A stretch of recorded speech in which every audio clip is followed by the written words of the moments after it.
Teie ees oli maailma kõige tugevama tüdruku jõuline etteaste, nägite, mis ta tegi Eesti judokuninga Indrek Bertelsoniga. Astrid Lindgreni Pippi Pikksukk ilmus 1945. aastal ja sellest alates on Pippi saatnud mitmeid põlvkondi lapsi nii raamatu näol kui ka etendustena ja 13. detsembril jõuab laste ja nende vanemate ette linnahallis, Tallinna linnahallis uus järjekordne muusikal Pippi Pikksukk. Mul on rõõm ütelda tere hommikust muusikali lavastajale Marko Matverel. Tere hommikust. Tere hommikust. No Pippi on tegelikult selline raamat, et ta ei ole mingi tüdrukute raamat ainult, et ta on nii poistele kui ka tüdrukutele. Kas teil on, Marko, meeles, millal te esimest korda Pippi Pikksukka lugesite? No eks ikka lapsepõlves.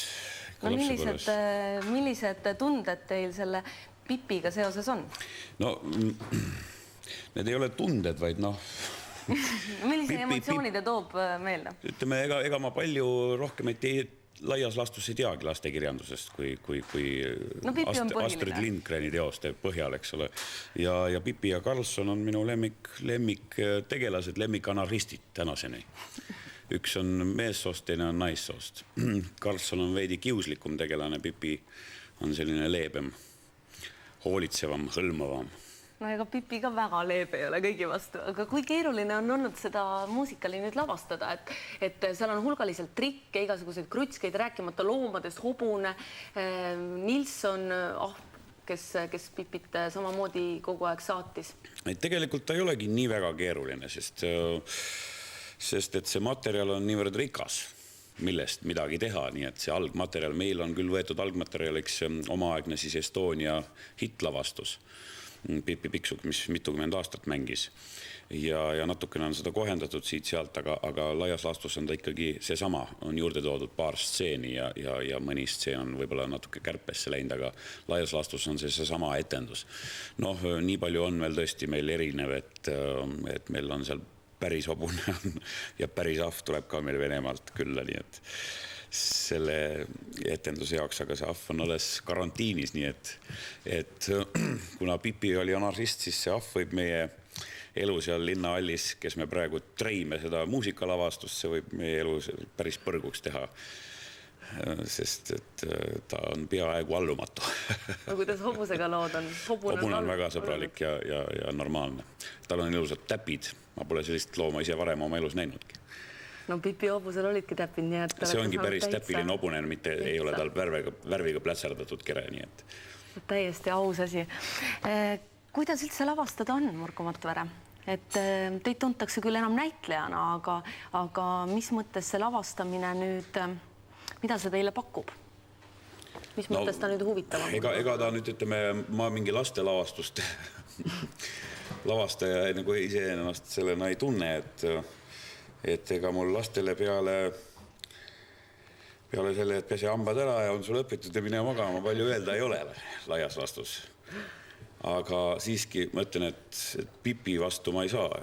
Võib-olla elus kunagi lavastama veel Karlssonit ka, aga ma ütlen, et need on minu lemmik anarhistid ja Pippis võib aimata seda Astrid Lindgreni, kuidas öelda siis, alter ego või see on tema esimene suurem ikkagi kirjanduslik saavutus, see Pippi Pikksukk ja ta mõtles selle, fantaseeris kokku ajal, kui ta tütar oli kopsupõletikus ja tütar mõtles selle nime välja, Pippi Pikksukk, jutusta mulle palun ema tüdrukust, kelle nimi on Pippi Pikksukk haigevoodis ja siis ta igal õhtul muudkui mõtles uusi lugusi välja ja varsti olid need tütresõbrannad kõik selle väljamõeldise küüsis ning siis ta vormistas selle raamatuks, saatis kirjandusvõistlusele.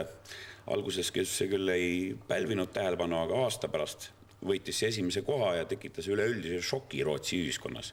Kõik kartsid, et kõik lapsed hakkavadki nüüd pärast selle raamatu lugemist käituma nii nagu Pippi Pikksukk ehk siis täiesti allumatuteks muutuvad. Ja lõhuvad ära reeglid, mis see ühiskond on aastasadade jooksul ehitanud. Et tädide ja onude tehtud seaduste peale vilistatakse nüüdsest ja nii edasi ja paljud korralikud kodanikud olid lausa selle kirjaniku peale lausa pahased ja saatsid talle nõudlikke kirju. Näiteks seal on Astrid Lindgren toonud ühe kirja, kus pahane kodanik kirjutab, et kuulge, et see ei ole ju võimalik, et üks normaalne laps sööb ära terve tordi. Täiesti nagu siiralt, leidub nii rumalaid inimesi siiski. Ja selle peale siis Astrid Lindgren vastas, et kui üks tüdruk suudab tõsta üles hobuse, eks ole, sirgetele kätele, siis on ju täiesti ilmne, et ta suudab ära süüa terve tordi, võib-olla isegi 10 torti.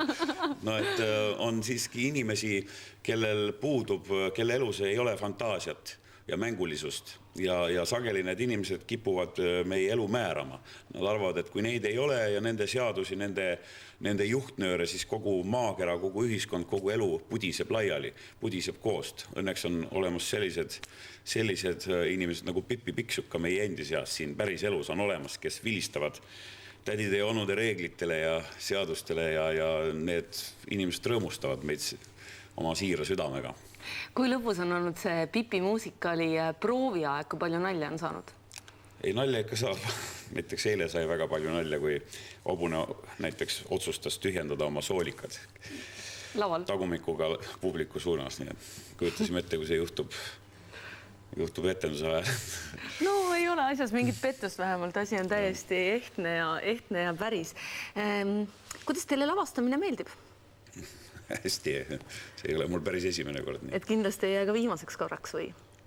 Tõenäoliselt, jah.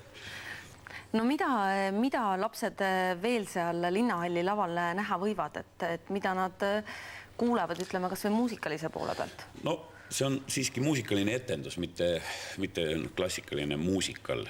Seal on laulud ja on muusikalised numbrid ja tantsunumbrid ja nii edasi, aga laias laastus on ta ikkagi näitemäng, kus on dialoog ja nii edasi. Seal on oma tuttavad laulud, alates Pipi laulust ja lõpetades siis meile kõigile teada tuntud ja armastatud Põhjamaaga ja nii edasi. Palju tegelasi ja palju liikumist ja virvarri, nagu see peaks sobima lastele hästi. Kas teie, Marko Matvere, valisite ka näitlejad, et kuidas te selle näitleja koosseisuga rahul olete? Mõned näitlejad siiski sain ka ise valida. Et kuidas see näitleja koosseis teile sobib? Väga hästi. Väga tore igal juhul, siis Pipi on jälle laval peale seda esimest korda, mil ta jõudis Estonia lavale. Me rääkisime sellest ka põgusalt 38 aastat tagasi ja ikka sama Pipi, millega meie ja meie vanemad on üles kasvanud, nii et ja Hobune on olemas ja Ahvol olemas, nii et 13. detsembrist minge vaatama.